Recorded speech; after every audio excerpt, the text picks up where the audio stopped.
أعوذ بالله من الشيطان الرجيم.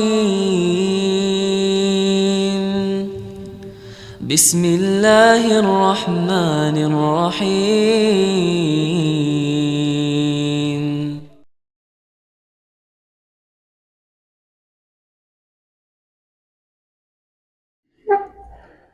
Assalamualaikum warahmatullahi wabarakatuh. Alhamdulillah, innal hamdalillah nahmaduhu wa nasta'inuhu wa nastaghfiruh wa na'udzu billahi min shururi anfusina wa min sayyiati a'malina. May yahdihillahu fala mudilla lahu wa may yudlilhu fala hadiya lahu. Asyhadu an la ilaha illallah wahdahu la syarika lah wa asyhadu anna Muhammadan abduhu wa rasuluh, amma ba'd. Alhamdulillah, segala puji marilah kita panjatkan kehadirat Allah Subhanahu wa taala. Salawat serta salam selalu kita aturkan kepada junjungan kita Nabi Muhammad sallallahu alaihi wasallam. Jemaah rahimani wa rahimakumullah. Insyaallah pada kesempatan pagi hari ini kita akan melanjutkan bahasan dari kitab Ad-Dawa Dawa karya Ibnu Qayyim Al-Jauzi rahimahullah taala. Pada pertemuan terakhir kita sudah membahas beberapa pintu-pintu syaitan, ya, yaitu melalui mata, melalui hati, dan melalui ucapan atau lisan. Maka kita masuk ke pintu kemaksiatan yang paling terakhir, yaitu melalui langkah kaki. Maka Ibnu Qayyim menuliskan, menjaga langkah kaki dilakukan dengan tidak melangkahkan kakinya kecuali untuk perkara-perkara yang diharapkan pahalanya. Maka jika pada kakinya, langkah kaki itu tidak terdapat tambahan pahala, maka duduk itu lebih baik baginya. Maka salah satu cara syaitan itu menggoda manusia adalah menggerakkan kaki kita, mengarahkan kita untuk memasuki tempat-tempat kemaksiatan, memasuki bandar rumah, tempat judi, memasuki tempat menjual miras, membuat kita meninggalkan masjid, atau kalau tidak ke tempat maksiat, mengarahkan kita ke tempat-tempat yang sia-sia, yang tidak ada manfaatnya, membuat kita menghabiskan waktu untuk nongkrong-nongkrong, untuk main game, untuk duduk-duduk tanpa ada tujuan yang jelas. Maka Allah Ta'ala berfirman dalam surat Al-Furqan ayat 63, dan hamba-hamba Rabb yang Maha Penyayang itu ialah orang-orang yang berjalan di atas bumi dengan rendah hati, dan apabila orang-orang jahil menyapa mereka, mereka mengucapkan kata-kata yang baik. Bahwa orang yang beriman tadi, yang diberi rahmat oleh Allah Ta'ala, maka bisa berjalan di muka bumi dengan baik, artinya menggunakan kakinya untuk memasuki tempat-tempat yang baik, menggunakan kakinya untuk meraih pahala. Dan ketika ada orang jahil yang mengajaknya untuk tersesat, mengajaknya mampir ke tempat-tempat maksiat, maka mereka menolak, tapi menolak dengan cara-cara yang baik. Inilah pintu yang terakhir. Selanjutnya kita masuk kepada bab yang baru, yaitu bab mengenai menjaga kesucian diri. Maka di sini Ibnu Qayyim Al-Jauzi menuliskan beberapa dosa, beberapa maksiat yang merusak, ya, tatanan masyarakat, merusak kesucian diri seseorang. Maka yang pertama adalah haramnya zina dan wajibnya menjaga kemaluan. Maka dalam mukadimah yang dulu pernah dibahas sudah dijelaskan bahwa zina itu adalah perkara yang sangat keji. Allah berfirman, wala taqrabuz zina innahu kana fahisyatan wa sa'a sabila. Bahwa janganlah engkau mendekati zina, karena sungguh zina itu perbuatan yang keji dan jalan yang buruk. Nabi SAW juga bersabda, aktsaru ma yudkhilun nasa nara al-famu wal farju. Kebanyakan perkara yang memasukkan manusia ke dalam neraka adalah mulut dan kemaluan. Bahkan zina ini juga merupakan salah satu sebab halalnya adalah seorang muslim. Rasulullah bersabda, tidak halal darah seorang muslim melainkan oleh 3 perkara. Yang pertama, tasybib oleh berzina, yaitu berzina muhsan yang sudah menikah, wan nafsa bin nafsi, nyawa dibalas dengan nyawa, dan orang yang meninggalkan atau murtad dari agamanya. Maka ini menunjukkan betapa besar kerusakan, ya, betapa besar dosa dari zina. Kenapa kalau zina ini dosanya sangat besar? Karena memang akibatnya itu sangat besar. Bahwa perbuatan zina itu merusak diri sendiri, merusak keluarga, merusak masyarakat. Jika ada seorang berzina, ia memasukkan aib kepada keluarganya, menjadikan keluarganya malu. Apalagi kok sampai hamil di luar nikah, maka akan menjadi aib bagi keluarganya. Kemudian apabila ada pasangan yang berzina, maka akan menyebabkan keretakan di tengah keluarganya, bahkan menjadikan mereka berpisah. Ketika sudah berpisah, anaknya menjadi broken home, tidak mendapatkan kasih sayang yang cukup, dan anak yang broken home ini cenderung yang memiliki kemungkinan yang lebih besar untuk terjatuh ke dalam perbuatan kriminal. Jadi dari zina ini memunculkan banyak keburukan, ya, memunculkan banyak kemadaratan. Inilah kenapa zina itu dalam Islam dosanya sangat besar dan hukumannya juga sangat besar.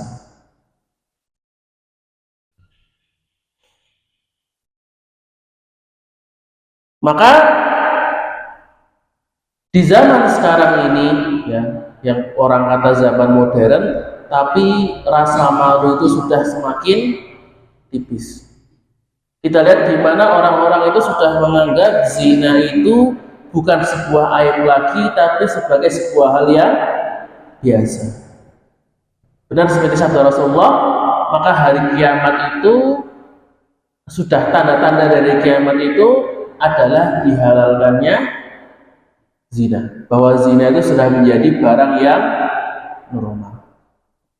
Kalau dulu ada keluarganya yang hamil di luar nikah, itu sudah menjadi aib keluarga, ya, pelakunya itu kan harus segera dinikahkan, harus segera tidak boleh keluar-keluar, bahkan bisa langsung pindah rumah, ya, ke tempat yang tidak ada yang mengenalnya.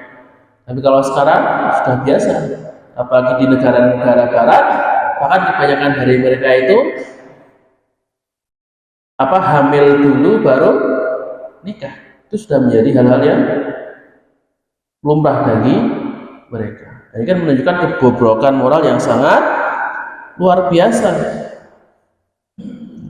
Bahkan ada suami yang tidak punya rasa cemburu, ya, yang rela istrinya itu jajan keluar, ya, yang tidak peduli istrinya itu mau tidur dengan siapa, dekat dengan siapa, itu tidak peduli. Atau kebalikan juga istri-istri yang tidak peduli dengan suaminya, mau suaminya kemana-mana tidak ada rasa cemburu. Maka ini yang diingatkan oleh Rasulullah bahwa salah satu orang ya yang tidak masuk surga kata Rasulullah adalah dayus. Dayus itu apa? Dayus itu suami yang tidak punya rasa cemburu, ya, suami yang membiarkan istrinya itu bahasanya jelalatan kemana-mana, lirik sana lirik sini, membiarkan istrinya dekat dengan orang lain, bahkan mungkin ada yang sampai membiarkan istrinya untuk berhubungan dengan orang lain. Maka Ibnu Qayyim menuliskan bahwa Sa'ad bin Ubadah radhiyallahu anhu pernah berkata, sekiranya aku melihat seorang pria bersama istriku, niscaya aku akan menebasnya dengan pedang tanpa peduli lagi. Nah, ini sifat manusia yang normal ya. Ya, laki-laki normal kalau melihat istrinya itu kok tadi berzina bersama orang lain, tentu akan sangat marah. Kan tadi sampai bisa langsung mau membunuh orang tersebut. Maka hal ini kemudian sampai kepada Rasulullah, lalu dia bersabda, apakah kalian heran dengan kecemburuan Sa'ad? Demi Allah, aku lebih cemburu daripadanya dan Allah lebih cemburu daripadaku.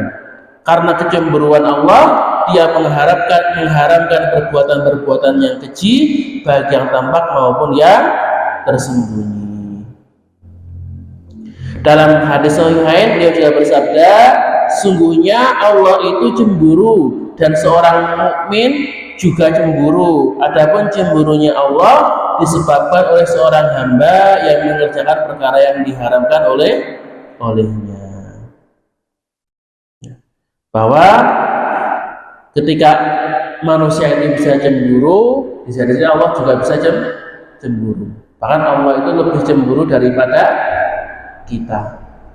Kecemburuan Allah adalah ketika kita itu menolak ajarannya, kita menolak ajaran dan perintahnya, dan malah melanggar larangannya.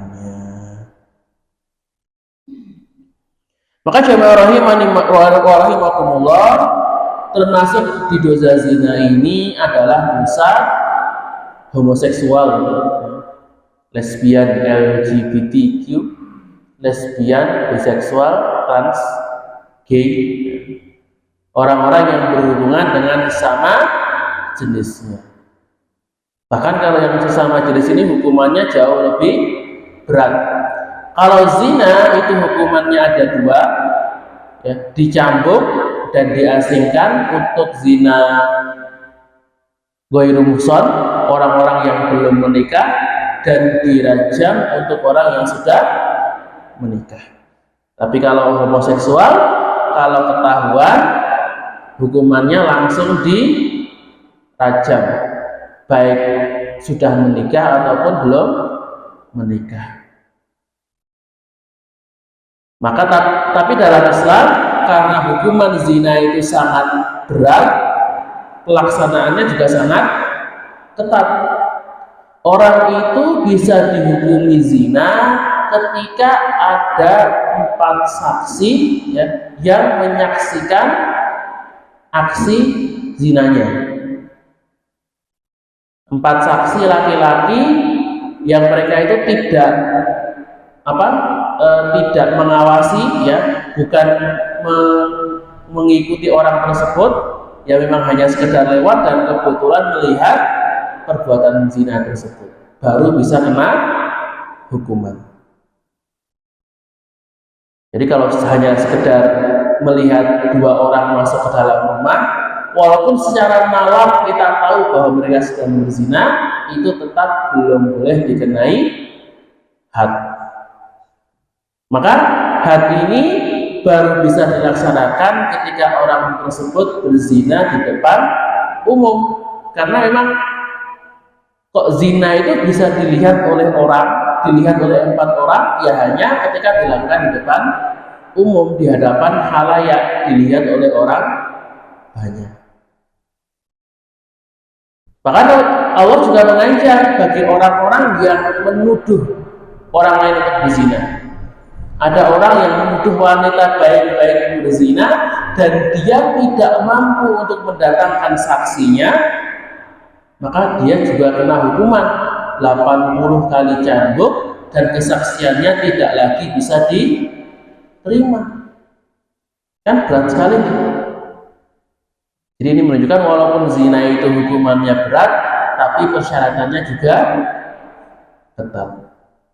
Maka pada masa Rasulullah SAW, orang yang dikenai hukuman zina itu tidak ada yang karena ketahuan. Ada kisah-kisah orang sahabat yang dirajam, itu dirajamnya bukan karena ketahuan, tapi karena mereka menyesal, karena mereka ingin bertaubat, kemudian mengaku kepada Rasulullah. Ya Rasulullah, saya sudah berzina. Bahkan Rasulullah sampai memastikan, mabuk tidak, benar-benar tidak, bisa jadi cuma di luar saja, tidak sampai masuk. Ketika sudah benar-benar dipastikan, barulah dikasih hukuman. Dan hukuman zina ini tidak berlaku bagi orang yang dipaksa. Korban perkosaan itu tidak kena hukuman. Jadi zina itu hanya hukuman zina berlaku bagi orang yang berzina suka sama suka. Ya, rela untuk dua-duanya rela, tidak ada yang dipaksa, baru kena hukuman semua. Tapi kalau orang yang tadi dipaksa, diperkosa, itu yang dihukum hanya pelakunya saja. Tidak boleh kok kita menghukum korbannya, apalagi menghukum anaknya. Kalau ada anak hasil anak dari hubungan tersebut. Jamaah rahimani wa rahimakumullah. Nah, itulah bagaimana haramnya zina dan kewajiban bagi kita untuk menjaga kesucian diri kita. Ya. Dan marilah kita menjaga kehormatan diri kita, ya, menjaga farji kita, menjaga kebawaan kita dari memasuki dari terjebak di tempat-tempat yang dilarang oleh Allah Subhanahu wa taala. Insyaallah pertemuan ke depan kita akan membahas mengenai haramnya perbuatan homoseksual. Kalau ada, jika ada salah kata, maka datanya dari diri saya sendiri dan saya mohon maaf sebesar-besarnya. Dan jika ada kebenaran, maka datangnya dari Allah Subhanahu wa taala, dan semoga kebenaran ini bisa kita terapkan dalam kehidupan kita sehari-hari. Billahi taufiq wal hidayah wal inayah. Nun wa qalu ya ma'asyir wastabiqul khairat. Subhana rabbika rabbil izzati amma yasifun wa salamun alal mursalin walhamdulillahi rabbil alamin. Tsumma assalamu alaikum warahmatullahi wabarakatuh. سبحان ربك رب العزة عما يصفون وسلام على المرسلين والحمد لله رب العالمين صدق الله العظيم.